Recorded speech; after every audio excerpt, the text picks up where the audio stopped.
Bonsoir à tous. Bonsoir. Je vais commencer avec un court texte de mon recueil Je me raconte. Une petite partie biographique, mais je vais vous lire le côté poétique. Illusion. Mon cœur bouillonne d'illusions, il en émerge des milliers de mots et d'images. J'en perçois ton reflet. Dans l'ombre de ma matière grise et au fond des entrailles de mon cœur, j'entends tes cris. Ah oui, je te reconnais, amour. Ai-je commis des fautes pour te croire trépassé, me laissant le cœur saignant de son encre, installant l'illusion du passé?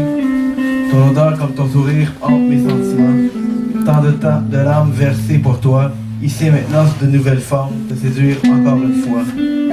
J'écris poésie en cette nuit mortifière, je vis un enfer, comme ma plume glissant sur papier noir, ancrant solitude et désespoir. À l'ombre de mon ennui, j'écris poésie. Toi, ma muse et amère maîtresse de mes soirs d'angoisse. Tu es âcre de ton passage, toi douce et folle poésie, je ne suis que celui qui t'écrit. Tu es diablesque et romanesque, mais que coulent tes mots sur ta peau de papier, car mortifière mon calvaire. Yeah.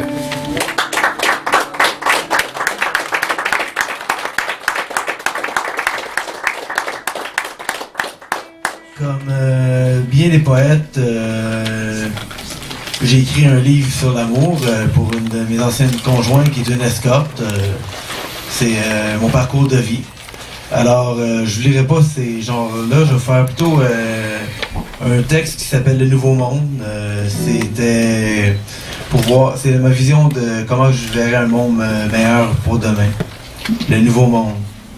Je rêve d'un nouveau monde où tout autour tournerait rond, où n'irait ni enfer ni drame, que songe et quiétude. L'âme poétique, je songe à ce monde.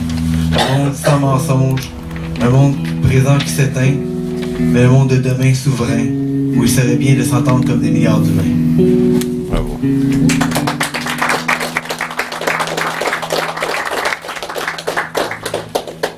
J'ai connu les centres d'accueil, moi aussi, ainsi que la prison.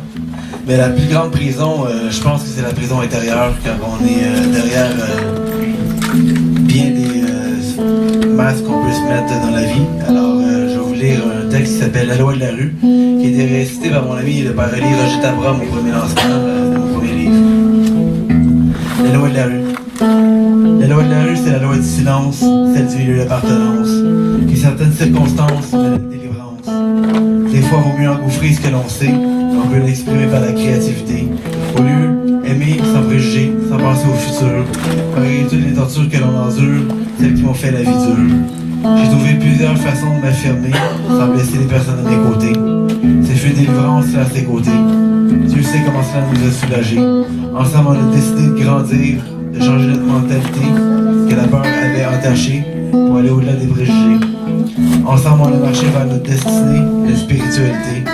Dieu nous a guidés et nous a aidés à ne pas sombrer dans les douleurs du passé. Nous avons continué de percer notre réalité afin de changer nos pensées pour grandir sans souffrir avec ce qui aurait pu nous faire frémir et qui aurait pu nous détruire.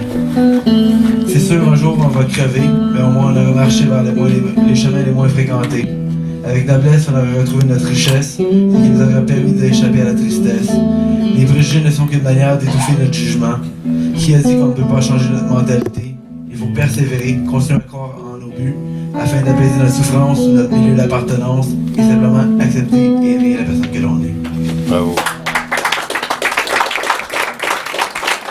Et je vais terminer avec ce qui est intéressant, une œuvre collectif que bien des gens ici, je crois, qui vont se reconnaître avec ce livre-là, Révolution.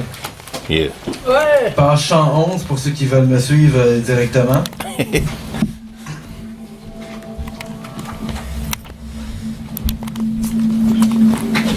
Voilà. Je faut pas que je perde la page de où je suis rendu moi-même dans le lire. Le texte s'appelle Jean Simon Brisebois. Non. Ces hommes qui ont mal. Lors de nos nuits où il mouillassait sur nos fronts froids, tombaient en petites gouttes ces poèmes, ces mots incompris, ces rêves, ces mots que le silence nous prononce en souvenirs fantomatiques de nos muses envolées, ne laissant que les silhouettes d'encre sur papier brûlé, les faisant danser au son de nos poèmes inachevés. Dans les murmures de ces nuits, seul reste gravé à nos lèvres Ces mots sans parole clamant notre silence dans le long imagé de nos souvenirs. À l'aube d'un prochain jour, transcrivant des verbes, des mots qui n'ont que survécu au mal élancé de nos poitrines, du poison infect prononcé de leurs lèvres, comme le mot « je t'aime », qui s'alourdit au mouvement encore brusque de leur départ prévu d'avance.